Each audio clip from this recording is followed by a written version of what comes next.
Kayaknya di tahun 2024 ini masa-masa sepatu vulkanisir menurut gue bakal agak sedikit berkurang karena mungkin trennya udah berubah. Karena gue pikir ya, ini menurut pandangan gue lagi, di tahun 2024 ini kayaknya orang-orang bakal kembali ke leather shoes. Nah, salah satu leather shoes yang menurut gue tuh menarik adalah sepatu Clark Wallaby.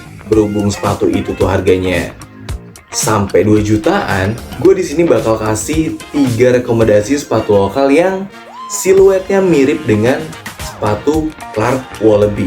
Karena menurut gue sepatu-sepatu lokal yang konsisten atau serius di leather shoes ini menurut gue nggak banyak, dan brand-brand yang udah berkecimpung di leather shoes ini menurut gue punya kualitas yang bagus-bagus banget.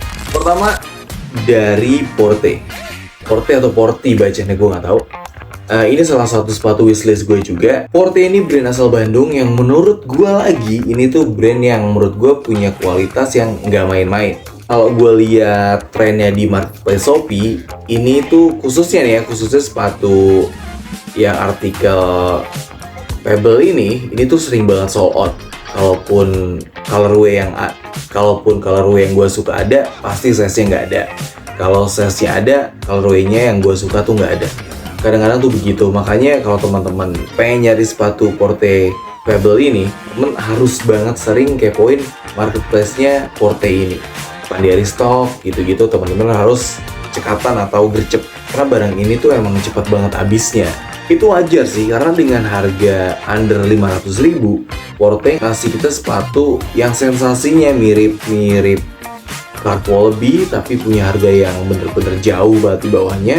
Tapi dia punya kualitas yang gue sih belum pernah nyobain Clark Wallaby-nya langsung kayak gimana. Tapi menurut gue kalau secara kasat mata ya, dan material yang dia tulis di deskripsi, itu menurut gue udah bagus. Karena pakai apre itu sweat, dan sweatnya menurut visual gue sih kayaknya bagus. Dan yang paling penting adalah yang kritikal atau krusialnya itu bagian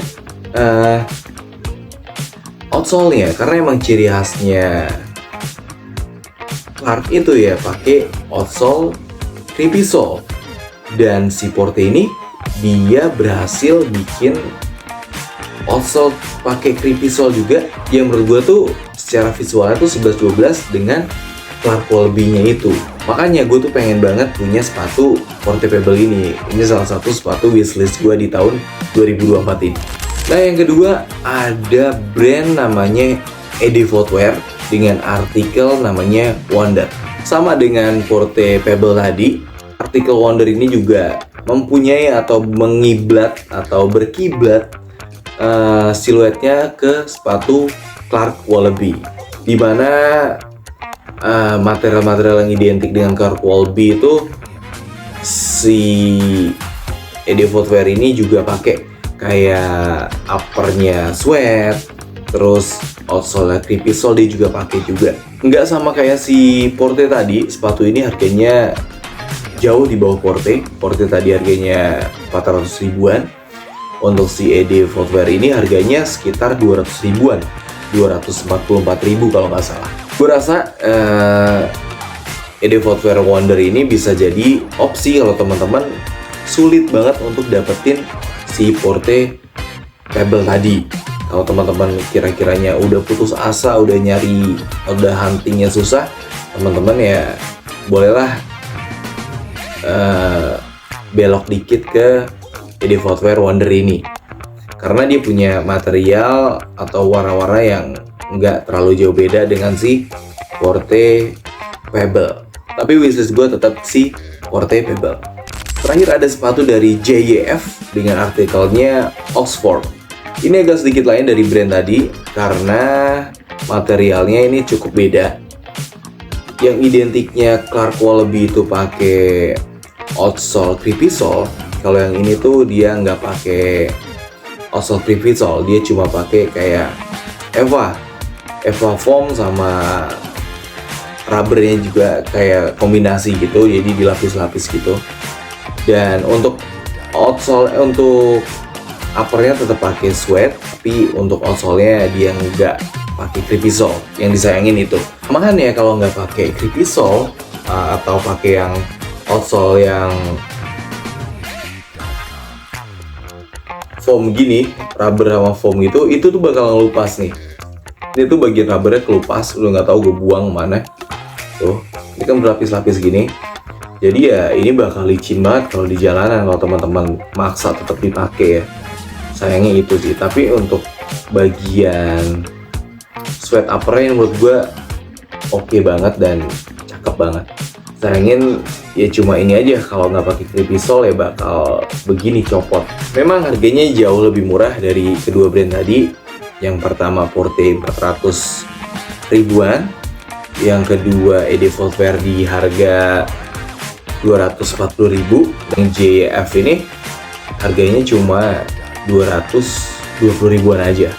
Tapi kalau teman-teman nanya ke gue mana yang rekomendasi, ya gue bakal rekomendasiin si Porte pertama tadi, karena emang itu salah satu wishlist gue di tahun 2024 ini.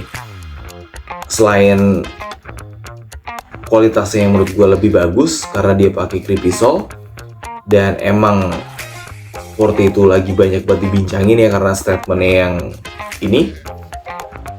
Ya emang banyak reviewer juga bilang kalau Porte ini bagus, makanya gue tuh pengen banget pakai Porte. Jadi kalau gue boleh kasih saranin, yang nomor 2 sama 3 tadi menurut gue itu hanya opsional. Kalau teman-teman nyerah untuk dapetin si Porte ya mungkin bolehlah beli itu, tapi kalau teman-teman orang yang pernah menyerah tetap dapetin Porte. Udah mungkin gitu aja yang bisa gue sampaikan. Mudah-mudahan ini ngebantu teman-teman yang lagi nyari sepatu dengan siluet mirip serupa dengan Clark Wallaby. Ini bisa jadi salah satu pilihan teman-teman atau pertimbangan untuk teman-teman untuk ngekop sepatu, untuk ngekop di antara 3 sepatu tadi. Udah mungkin itu aja yang bisa gue sampaikan. Gue izin cabut. Assalamualaikum warahmatullahi wabarakatuh. Enjoy.